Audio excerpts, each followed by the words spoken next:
Guys, Assalamualaikum. Hari ni kita ada job pemasangan Swiss notch Y15 V2 dekat hijau. Sekarang kita ada dekat Highway 90. Kita on the way ke hijau. Jom.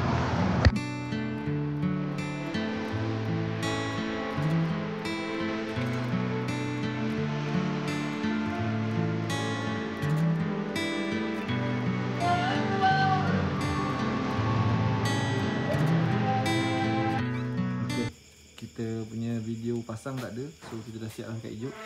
Swiss kiri notch original, boleh on off lampu 1, 2, 3, boleh main pass beam. Dan lampu boleh padam semua. Yang first step. Yang second step, lampu dada dengan lampu cacing nyala. Button merah boleh pass beam.